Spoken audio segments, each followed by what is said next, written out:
ठीक है, देखिए प्रमेय 6.1, यदि दो रेखाएं परस्पर प्रतिच्छेद करती हैं तो शीर्ष अभिमुख कोण बराबर होते हैं। दो रेखाएं होंगी कोई ना कोई, ये दो रेखाएं हो गई, ठीक है। इसको ए बी मान लेते हैं इसको, ठीक है ना, और इसको मान लेते हैं अपन पी क्यू।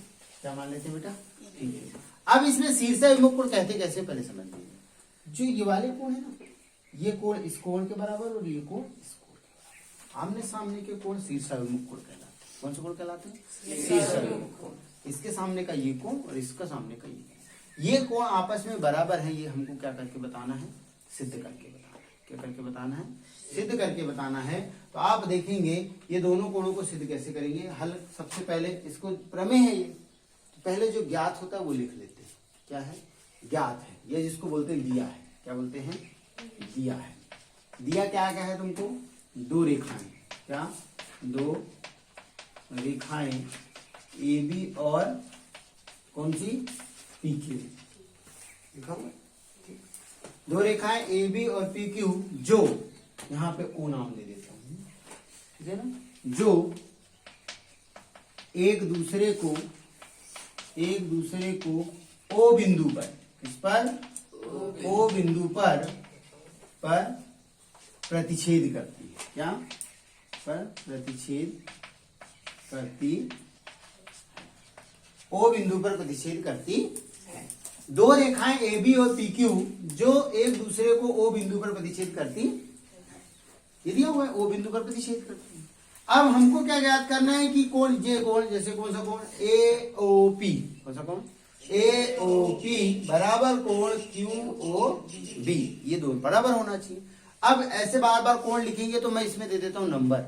इसका मतलब 1 2 3 4। अर्थात क्या सिद्ध करना है हमको? सिद्ध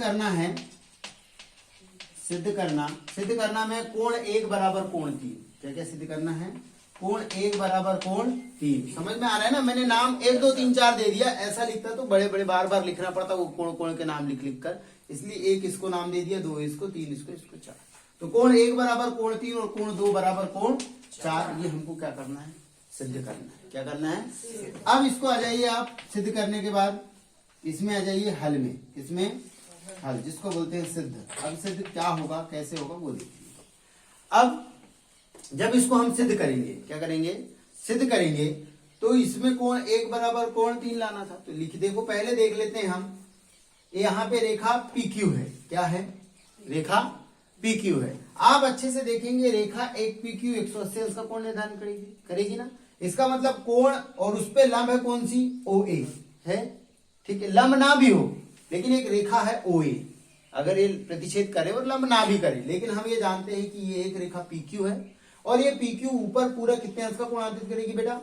180 अंश का। उस पे एक रेखा है, अर्थात इन दोनों कोणों का योग कितना होगा? 180 अंश होगा। कितना होगा? फिर से एक बार देखो, ये एक सीधी रेखा है, ये पूरा कोण कितने का होगा? 180 अंश का। इसका मतलब कोण 4 और कोण 1 को जोड़ेंगे तो कितना आएगा? 180 आएगा। ठीक, अच्छा ऐसे ही मैं इसको भी ले सकता हूं कि एक रेखा ए बी है और इस पे एक ओपी जो दिख रहा है, एक रेखा है, दिख रहा है ना। इस कोण का योग और इस कोण का योग भी कितना होगा? 180 अंश हो जाएगा। नहीं होगा? ठीक, तो कोई भी हम दो भुजाओं को लेकर के हल कर सकते हैं। तो मैं पहले कोई भी एक भुजा ले रहा हूं। मान लो मैंने अगर लिया कौन सा? PQ लिया, तो PQ देख लीजिए। PQ में क्या आ जाएगा कि लिखेंगे रेखा PQ, कौन सी? PQ पर OA दिख रही है, OA, ठीक है ना, एक किरण है, एक किरण है। क्या है ये? किरण है। और एक जो रेखा है वो कितने अंश का कोण आंतरित करती है? ऋजुकोण बनाती है, 180 अंश का कोण आंतरित करती है। एक किरण है, अर्थात क्या?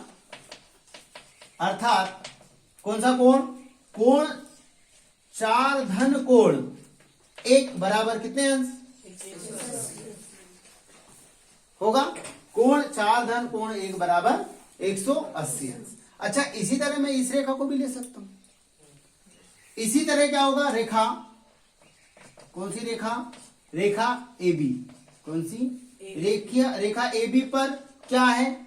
रेखा AB पर OP है, दिख रहा है? AB पर OP दिखा, देखो चित्र में देखते रहना है। AB पर OP दिखा, तो यहाँ पे AB पर क्या है? OP।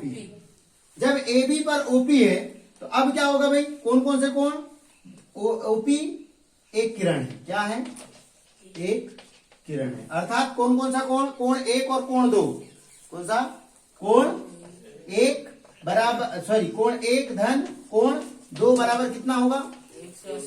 समीकरण 1 समीकरण 2। दोनों बात समझ में आ गई? जब ये दोनों बराबर है 180 मतलब इसके मान भी आपस में बराबर बराबर होंगे। जब इनका योग बराबर है तो कोण 1 और कोण 4 और कोण 1 और कोण 2 ये भी आपस में बराबर बराबर होंगे। तो हम जब इसको हल करेंगे तो यहां पे देख लो, तो इसमें मैं लिख सकता हूं ये दोनों 180 अंश है, इसलिए लिख लेंगे कि कोण 4 धन कोण 1 बराबर कोण 1 धन कोण 2 भी बराबर होंगे, क्योंकि उनका योग ही, जब इनका योग 180 अंश है, इनका योग 180 अंश है, तो ये भी तो आपस में बराबर ही होंगे। ठीक है, अब क्या करेंगे? बराबर के इधर उधर है, इसलिए एक कोण 1 से कोण 1 क्या होगा? कट जाएगा। यहाँ क्या बचेगा? कोण 4 बराबर कोण 2। कोण 4 बराबर कोण 2। अब कोण 4 कौन सा वाला? AOQ बराबर कौन सा?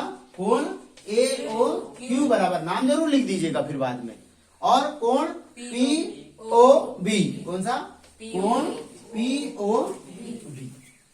ठीक, बराबर बराबर हो गए। हमको यही सिद्ध करना था कि कोण 4 बराबर कोण 2, और क्या सिद्ध करना था? कोण 1 बराबर कोण 3।